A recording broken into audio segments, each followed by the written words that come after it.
Chapter 1. The woman stood in front of the prison. The prison was a big, dirty building in the biggest town of a hot country. The woman was very hot, and she did not like the noise from all the cars in the road. She was an English woman, and she did not like hot countries or a lot of noise. She was tall, about 50 years old, with blue eyes and a long face. Her face was red, and she looked tired and angry. She knocked at the door of the prison. For a long time, nothing happened. Then a little window opened in the door, and a man looked out at her. "Yes? What do you want?" "I want to see my daughter. It's very important." "Name?" "Anna Harland." "Is that your name or your daughter's name?" "It's my name. My daughter's name is Sarah Harland." "You can't visit her today. Come back on Wednesday." "No, I came from England to see her today. It's very important. She's going to court tomorrow. Please take me to her. Now." "Wait a minute." The little window closed, but the door did not open. The woman waited in front of the door for a long time. A lot of people in the road looked at her. One or two young men laughed, but she did not move. She stood there in the hot road in front of the prison door and waited. After 20 minutes, the door opened. "Come with me," the man said. The woman went in with him.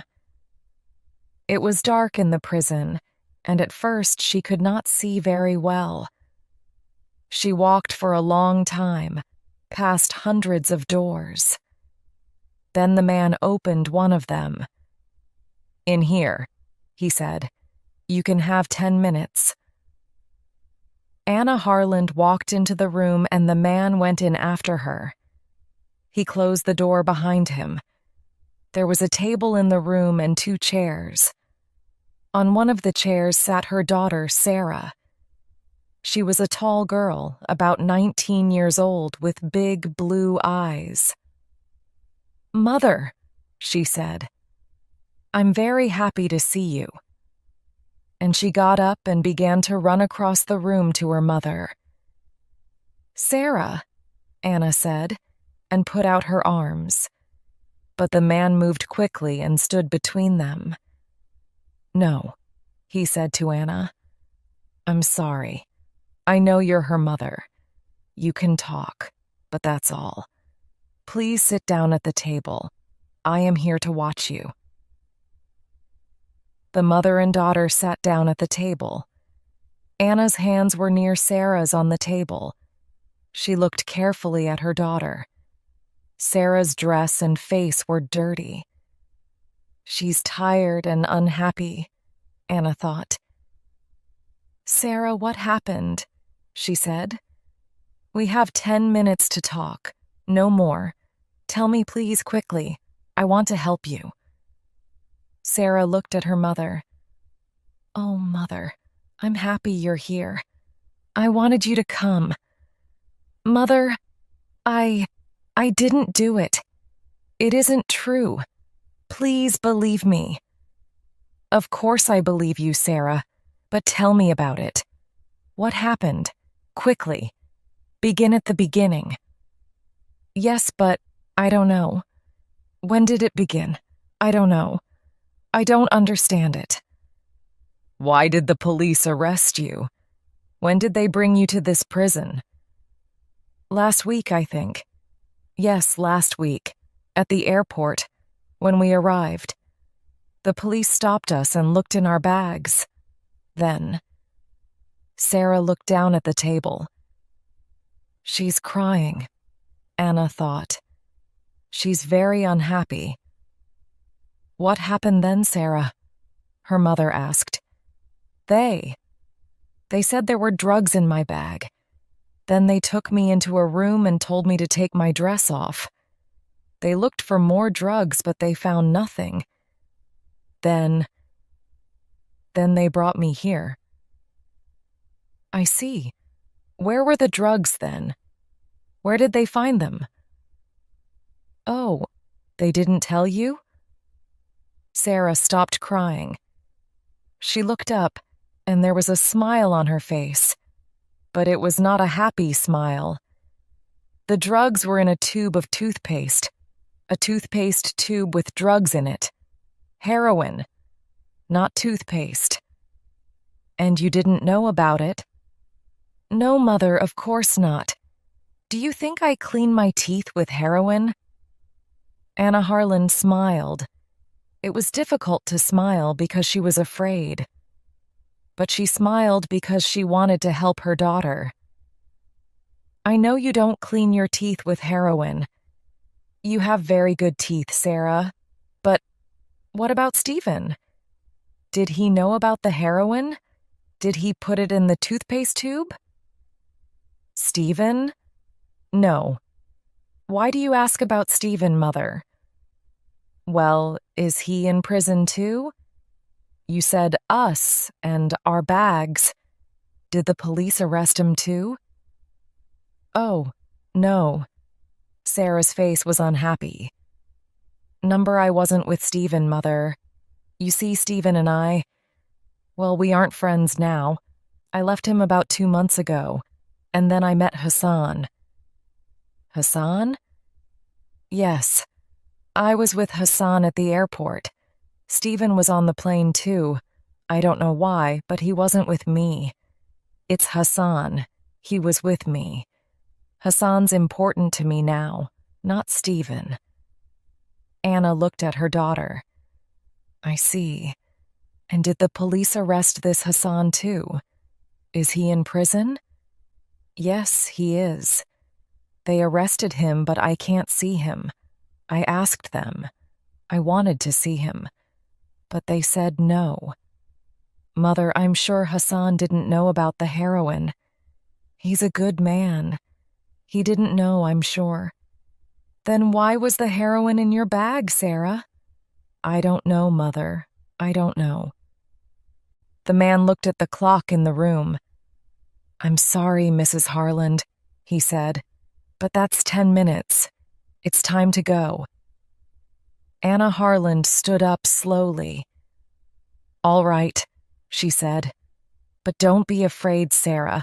I'm coming to the court tomorrow. Yes, Mother, Sarah said. Thank you. The police are bringing Hassan to court tomorrow too, I think. You can see him there. He's a good man, Mother, and I'm sure he didn't know about the drugs. Perhaps, Anna said. She walked slowly to the door and then stood by the door and looked at her daughter again. Sarah, you are telling me the truth, aren't you? Sarah began to cry again. Yes, Mother, of course I am. I always tell you the truth, you know that. Anna smiled. Yes, Sarah, she said quietly. Yes, I believe you. She went through the door and the man went out after her. Sarah sat quietly at the table in the room and looked at her hands. Yes, she thought. I told you the truth, Mother.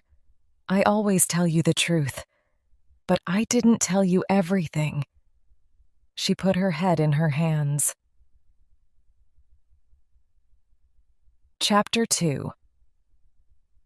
Anna Harland left the prison and went to talk to the police. She waited a long time in a small office, but after an hour, a policeman came into the room. He was a big man, about 55 years old, with brown eyes and a nice smile. He moved very slowly and quietly. Good afternoon, Mrs. Harland, he said. My name is Detective Inspector Aziz. I arrested your daughter 3 days ago. I'm very sorry for you. This is a very unhappy thing for a mother. It's a very unhappy thing for my daughter, Inspector, Anna said angrily. Because she didn't do it. She's innocent, you know. She knows nothing about those drugs. Detective Inspector Aziz looked at her carefully for a minute. He did not know many English women. She has an interesting face, he thought. Very blue eyes and a long nose. She is not afraid of me, and she is not crying. Perhaps she wants to know the truth. Perhaps she can help me too. Well, Mrs. Harland, he said slowly, it's difficult for me. Is your daughter telling the truth? Is she innocent? Because the drugs were in her bag, you know. I know, Anna said.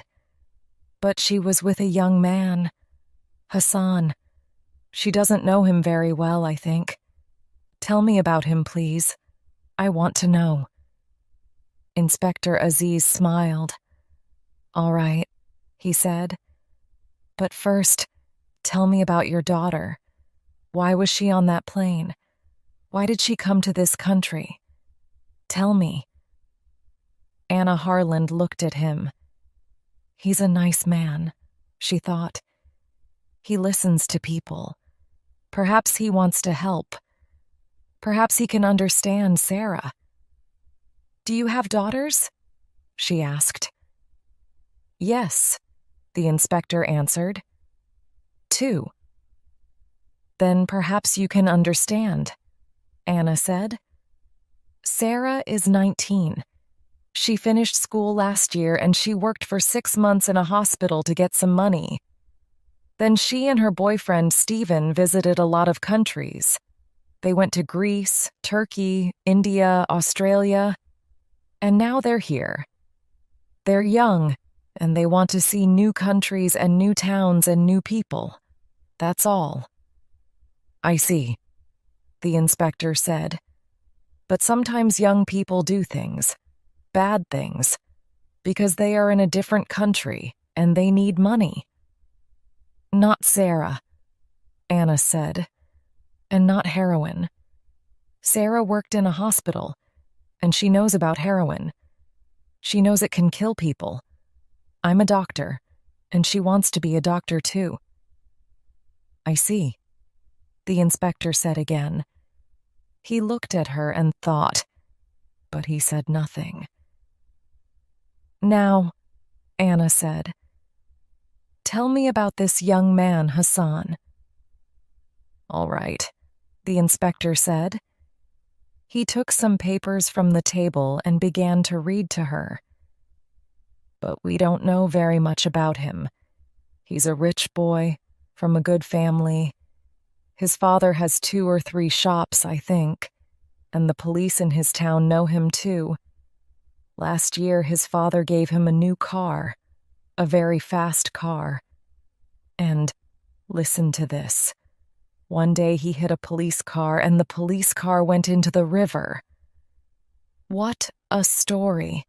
His father bought a new car for the police. His father has a lot of money. The inspector smiled, but Anna looked unhappy. Oh dear, she said. That's not very good. No, he said. It isn't good. But this story about the heroin is worse, much worse. I don't like this story. Chapter 3. Next morning, Anna Harland went to the court. She was first there. She sat in the courtroom and waited. A lot of people came in, and she saw a man and his wife. Perhaps they're Hassan's father and mother, Anna thought. But she did not want to talk to them. The lawyers came in next with a lot of papers. They sat at a table in front of her and talked quietly. Those 2 lawyers, Anna thought. They're old friends. But one of them wants my daughter to die, and one wants her to be free. After the lawyers, the jury came in. 12 people, men and women. They sat down and watched the lawyers. They looked at Anna and then talked quietly about her. These people don't look very important, she thought. But they are the most important people here. They're going to say, she did it, or she didn't do it. And then Sarah comes home to me, or she dies. She watched their faces carefully. Then some policemen came in. Inspector Aziz saw Anna and smiled at her. But Anna did not talk to him, because Sarah came in at the same time. She looked afraid, and her face was very white. She looked across the courtroom, saw her mother, and gave her an unhappy smile. There were 2 policemen behind Sarah, but Anna did not look at them. She looked at the tall, dark young man next to Sarah, Hassan. He's about 20 years old, Anna thought. He's very tall, but he has a nice face and very beautiful dark eyes. Sarah likes him, and I can understand that. But he looks very unhappy too, and afraid. His hands are moving all the time. Hassan looked at Sarah and smiled. She smiled back at him. Anna wanted to talk to Sarah, but just then a policeman said loudly, "All stand, please." Everybody stood up, and the judge came into the courtroom. He went to his chair and sat down. The police lawyer began. "These 2 young people came into our country last week," he said. "The young man lives in this country, and the young woman is English." At the airport, the police looked in their bags, and they found 3 tubes of toothpaste. These tubes of toothpaste. He had the 3 tubes in his hand, and he looked at them. Everybody could see them. "But are they tubes of toothpaste?" he asked. "No, men and women of the jury, they are not. Oh no, there is no toothpaste in these tubes. There is heroin in them. Yes, heroin. A bad, dirty drug. Perhaps the worst drug. People die from this drug. The White Death, they call it." The lawyer stopped and looked at the jury. He waited for a minute or 2. The courtroom was very quiet. Then he began again. "But why, you ask me, why did these 2 young people have this heroin in their bags? I can tell you. Because heroin is one of the most expensive drugs, too. They can sell these tubes of heroin in our country for perhaps 80,000 pounds. 80,000 pounds. Easy money. And men and women of the jury, many people in our country, young people, school children too, take this drug. At first it's exciting and they feel happy. But then they need more and more heroin, and they need more money to buy the drug. They leave their homes and families. They take more heroin, and more. They can't stop. Soon the drug begins to kill them, and in the end, they die. The White Death. It's not a quick death, and it's not an easy death. Yes, men and women of the jury, many young people and children, your children and my children, remember, die because of this drug. The lawyer stopped again. The jury watched him and waited. He's very good, Anna thought. Very, very good. He's telling the jury an exciting story and they like him. But it isn't good for Sarah. The lawyer walked across the courtroom and stood in front of the jury. "But, my friends," he said to the jury, "we have a law in this country, and the law is not difficult to understand. When people bring heroin into this country, they bring death too. We need to stop these people. And how can we do that? The answer is easy. The law for these people is death. The lawyer walked back to his table. Now please look at these two young people here in this court, he said to the jury. They brought heroin into this country. The airport police are going to tell you about it. Please listen carefully. It's not a long story. And remember, the law is death. The police lawyer sat down, and an airport policeman went to the front of the courtroom. Anna felt ill. She looked at Sarah. Sarah was white-faced and very afraid. Anna closed her eyes. Sarah, she thought. Oh, Sarah. The police lawyer stood up again. Please tell the court about Sarah Harland and Hassan, he said to the airport policeman. Yes, sir, said the policeman. I found 2 tubes of toothpaste in the girl's bag, and 1 tube in the young man's bag. All 3 tubes had heroin in them. Thank you. The police lawyer sat down, and Mr. Cheng, Sarah's and Hassan's lawyer, stood up. What did Sarah Harland say when you found the heroin? He asked. Nothing, sir. She began to cry. I see. Was she afraid? The policeman thought for a minute. I don't know, sir. Perhaps she was, yes. And she said nothing? Are you sure? The policeman thought again. Well, yes, sir. I think perhaps she said, This isn't my toothpaste. This is all wrong. I see.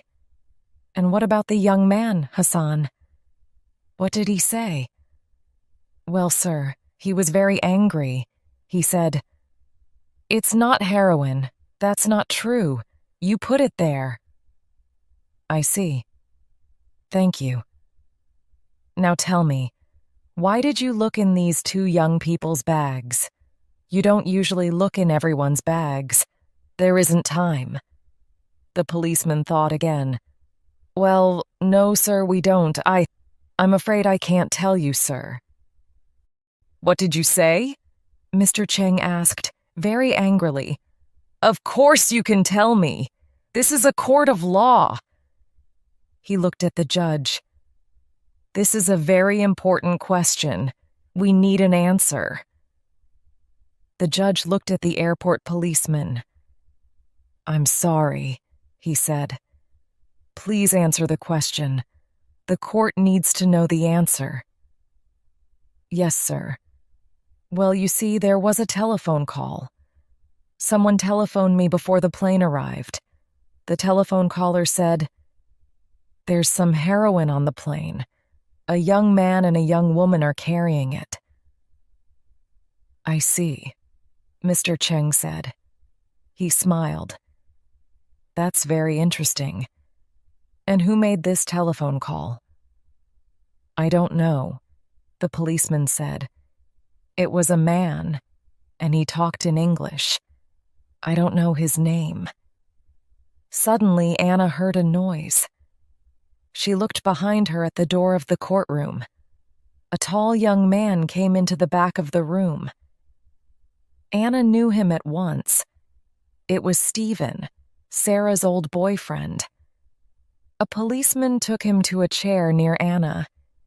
He saw Anna, and for a second he looked afraid. But then he smiled and sat down next to her. Mrs. Harland, he said quietly. It's good to see you. When did you arrive? Yesterday, she said. Why are you late? I couldn't find the court, he answered. He looked very unhappy. Tell me how to help, he said. I want to help Sarah, but what can I do? I was on the plane too, but I couldn't help her. I don't want her to die. Stay with me, young man, Anna said quietly. We can help her. I'm sure we can. Later that morning, Sarah went to the front of the courtroom. Her face was very white, and her eyes were red with crying. Her lawyer, Mr. Cheng, began to ask her questions. "Now, Miss Harland, why did you come to this country?" he asked quietly and smiled at her. "Because I like going to different countries. I want to meet new people." "And why were you with this young man?" "Because—" Sarah stopped and looked down at her feet. Nobody could see her face. She began again, very quietly, but nobody could hear her. "I'm sorry, we can't hear you. Can you say that again, please?" Sarah looked up. She looked quickly at her mother and then at Hassan. "Because I love him." Anna felt old and tired. She looked at the tall young man with the beautiful dark eyes. It was his heroine, she thought. I'm sure it was. He buys and sells heroin, and he put it in my daughter's bag. And now she says she loves him. Stephen sat next to her. He did not move, and he watched Sarah all the time. But she did not look at him.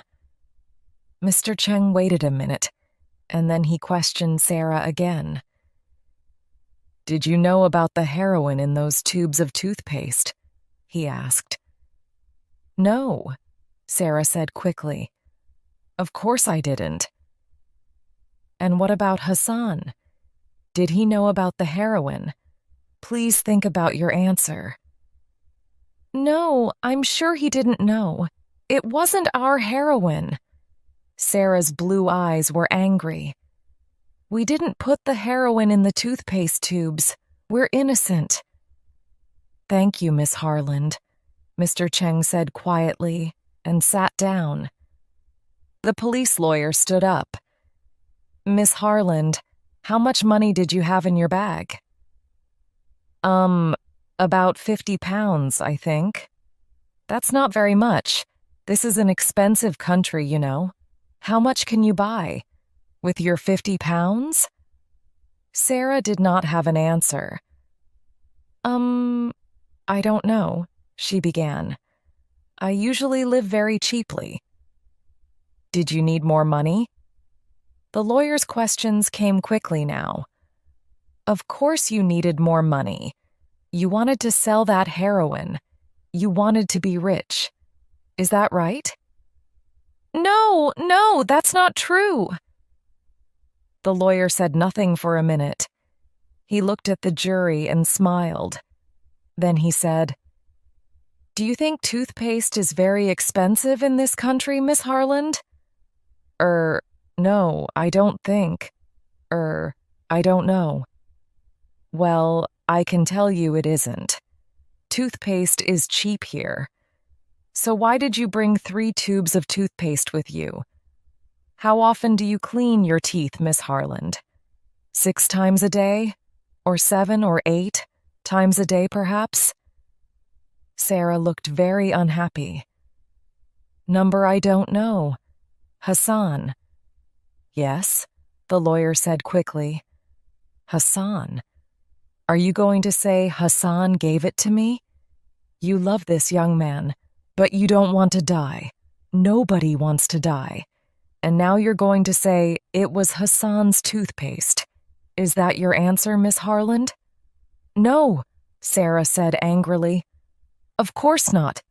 It was my toothpaste, but—" "Thank you, Miss Harland." The police lawyer sat down. "I have no more questions." Chapter 4.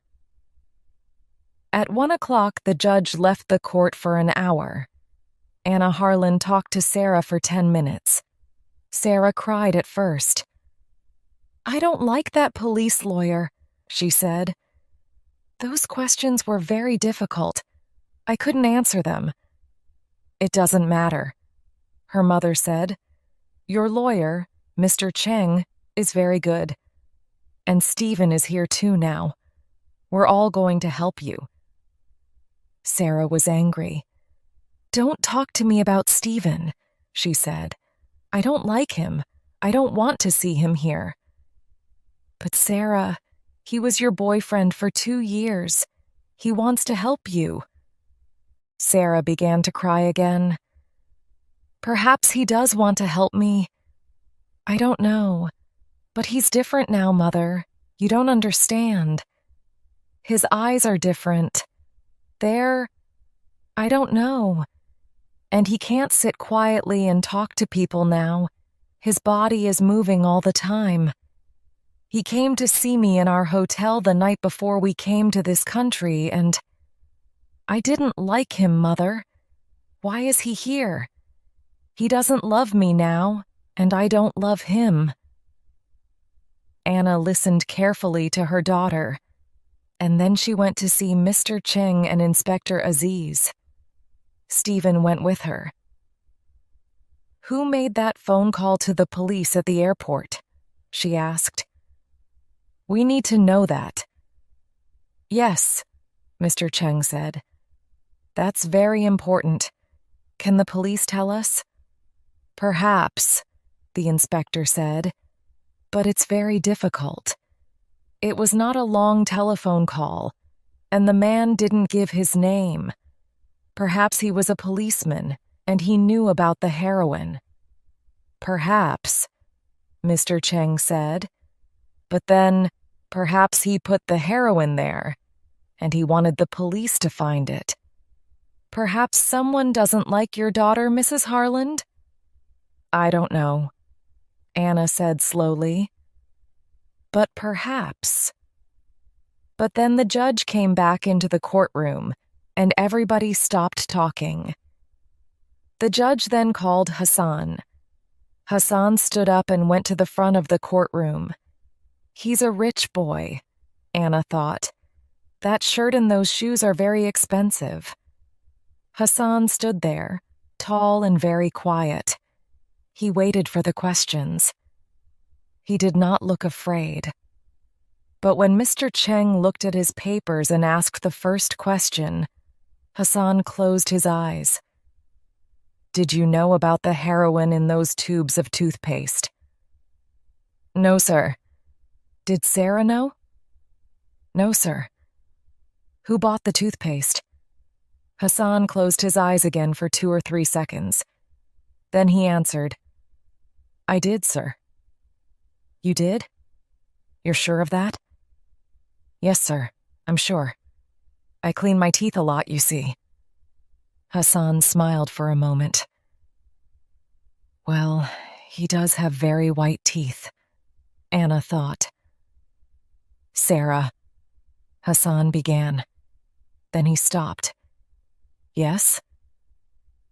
Again, Hassan closed his eyes and waited for a second.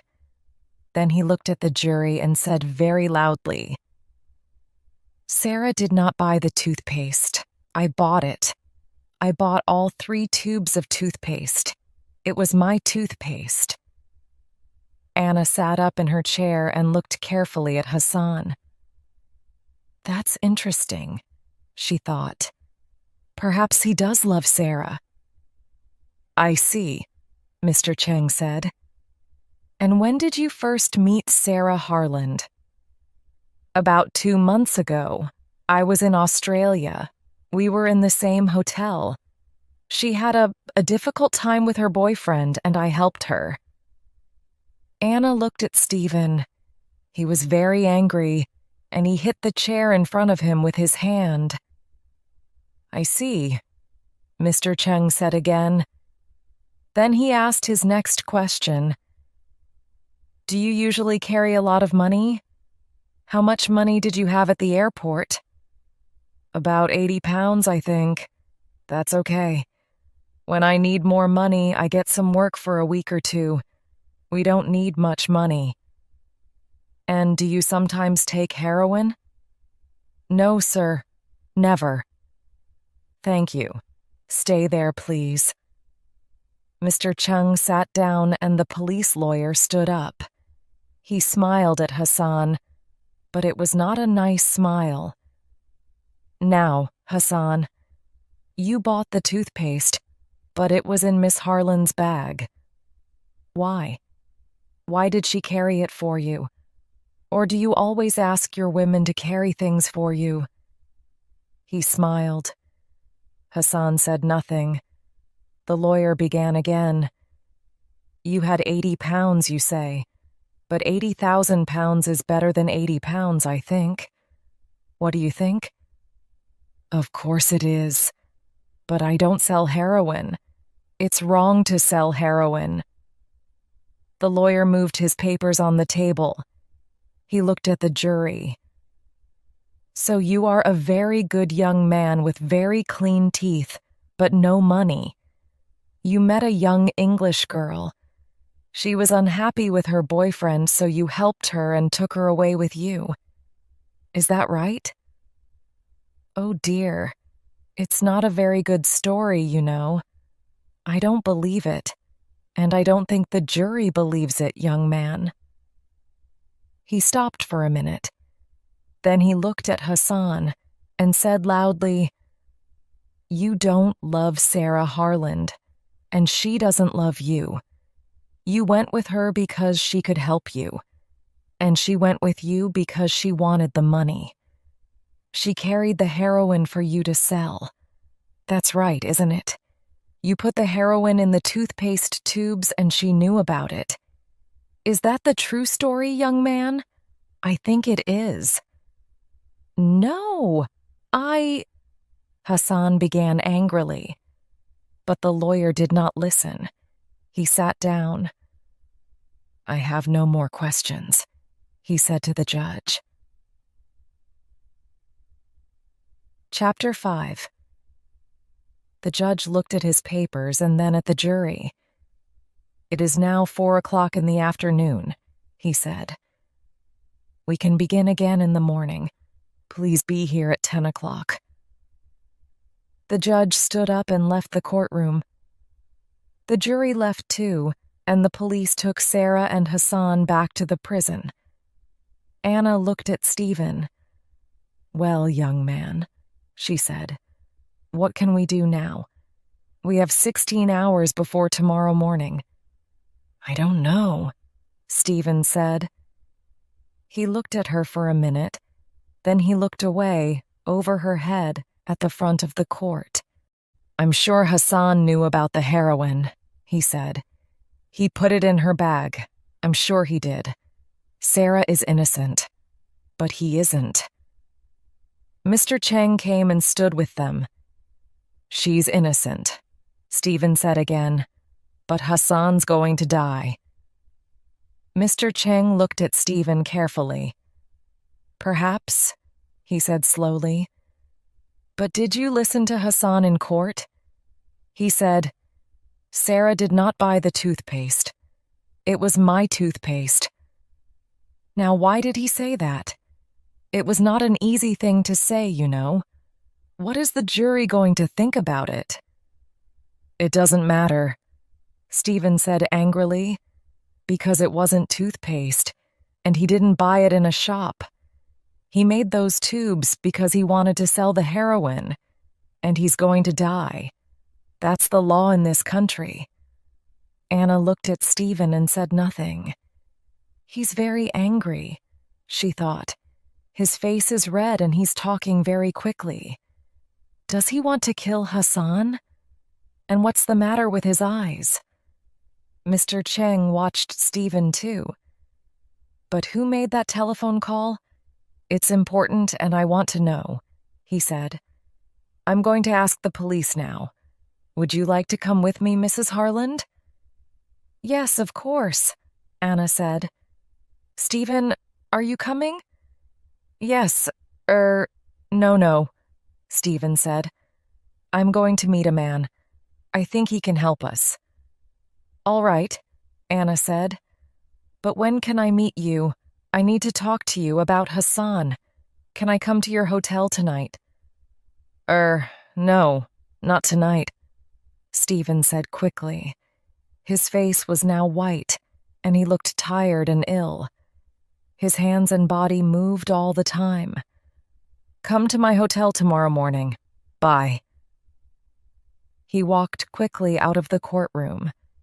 Anna and Mr. Cheng watched him. Inspector Aziz was near the door, and he watched Stephen too.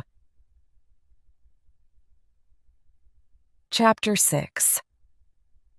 Anna and Mr. Cheng talked to the police, but the police could tell them nothing more about the telephone call to the airport. Inspector Aziz telephoned 2 or 3 people, and then he talked to Anna again. When Anna left Inspector Aziz, she was much happier. Then she went to the prison to see Sarah. The man took her to Sarah's room. Anna and Sarah sat at the table, and the man stood and watched. "It was a bad day, Mother. I'm sorry," Sarah said slowly. Her eyes were not red now, but she looked very tired. Her hands were near her mother's on the table. "It wasn't a very good day, that's true," Anna said. "But you have a very good lawyer, you know. The jury likes him."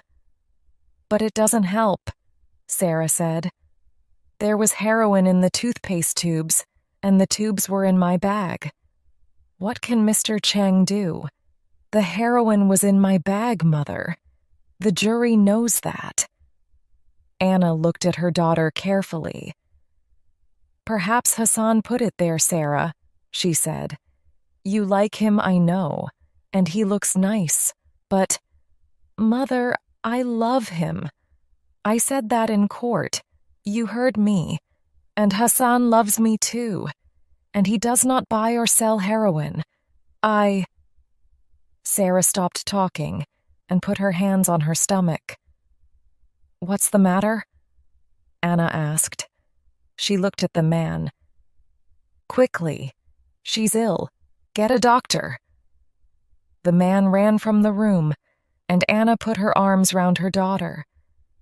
She waited, and then Sarah sat up.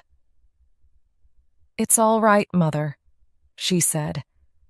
Her face was very white, but she looked a little better. "It happens sometimes. I often feel ill, and I don't like to eat much, but it's not very bad. I think I'm going to stay alive because of it." She gave her mother a smile. "What? What are you saying? What are you talking about?" Anna cried. "My baby." Sarah's face looked different now, half smiling, half afraid. "Mother, don't be angry, please. I'm going to have a baby. It's Hassan's baby. We wanted to come to England and tell you about it there, but now we can't. I love him, and he wants to be my husband. Mother. Mother, please don't be angry." Anna's face was white now. For nearly a minute she could say nothing. She wanted to cry, but she didn't. At last she said, "Oh, Sarah, what's going to happen to this baby?" Sarah looked at her hands. "Nothing, Mother. I asked Mr. Cheng about that. They can't kill me, you see, because I'm going to have a baby. They can't kill a mother and her baby. That's the law. But that doesn't help Hassan." Anna heard a noise and looked at the door. "Listen, Sarah," she said quickly, "before the doctor comes. I'm not angry, and I do love you, Sarah, of course. But listen, I talked to Inspector Aziz again today. I think he can help you, and Hassan too. So don't be afraid, please." And the door opened, and the man came in with a woman doctor. Anna stood up. She took Sarah's hand. "I'm going now, Sarah, but don't be afraid. You're going to be all right. I'm sure of it." Chapter 7. Next morning, at 4:30, Anna Harland stood in a quiet road in front of a hotel. She waited, and then she heard a car behind the hotel. The car doors opened and closed. She waited quietly, and then looked down the road. A man walked into the road and stood next to a shop. He did not look at Anna, but Anna looked at him and smiled. Then she walked into the hotel. She went upstairs and knocked on the door of a bedroom. A man answered. "Who is it?" "It's me, Stephen," she said. "Anna Harland. Open the door, please. I want to talk to you."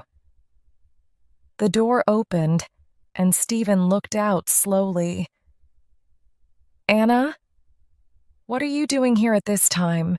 It's—" Anna walked quickly into the room.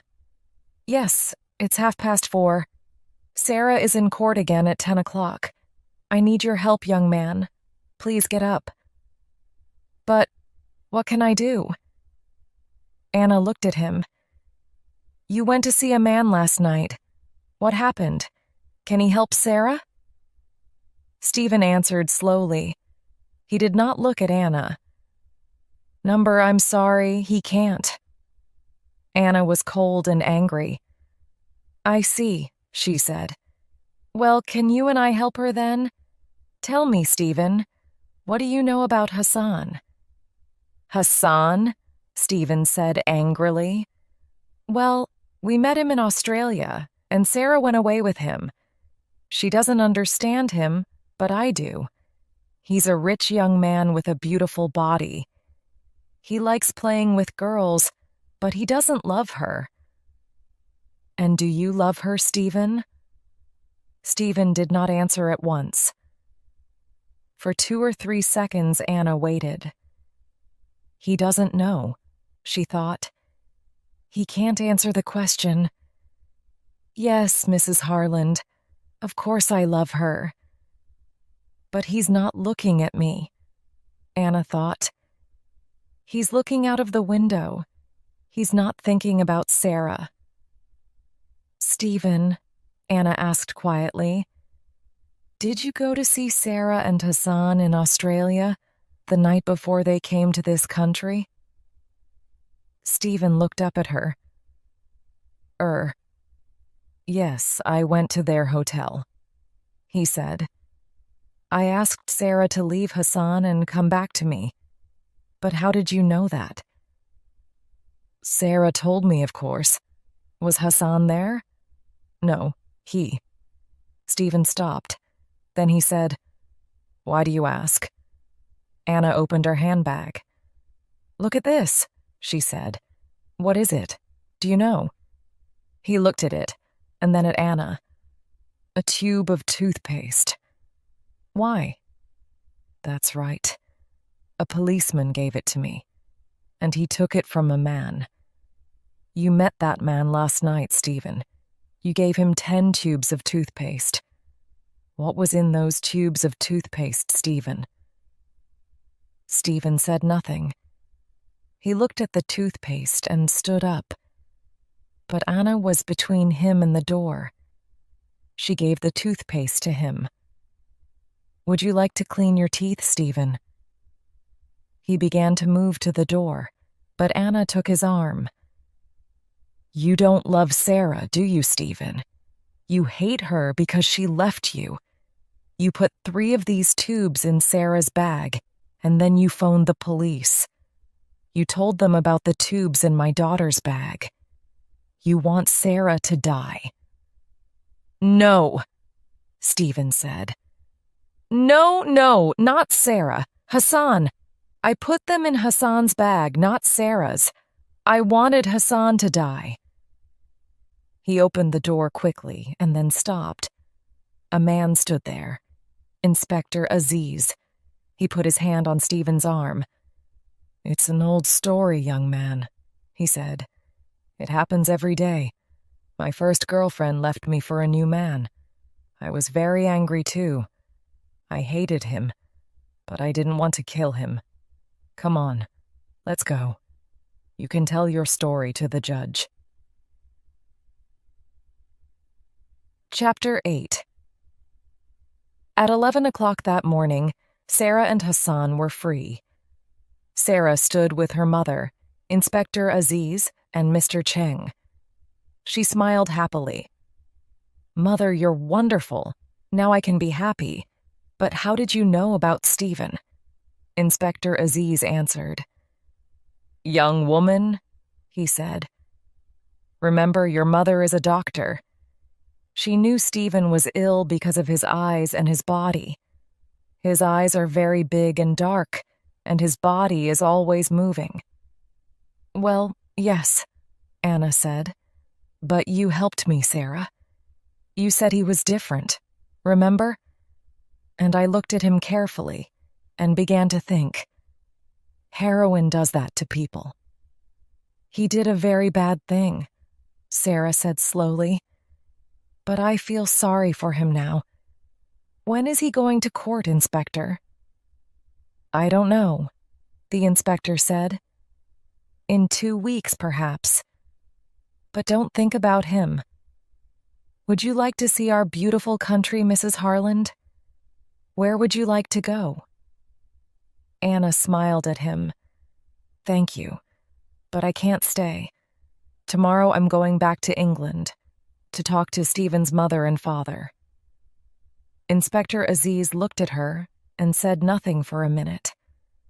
Then he said quietly, "Yes, I feel very sorry for them. It kills a lot of young people, this heroin." "Yes, but it isn't going to kill my daughter. She isn't going to die now." Anna took Sarah's hand. "So thank you again, Inspector Aziz and Mr. Cheng. And goodbye. Now I'm going to have a long, cold drink in a quiet garden with my daughter and her new young man. I want to know a lot more about him." Hassan stood with his mother and father near the door of the court. Anna Harland put her hand on her daughter's arm and smiled at them.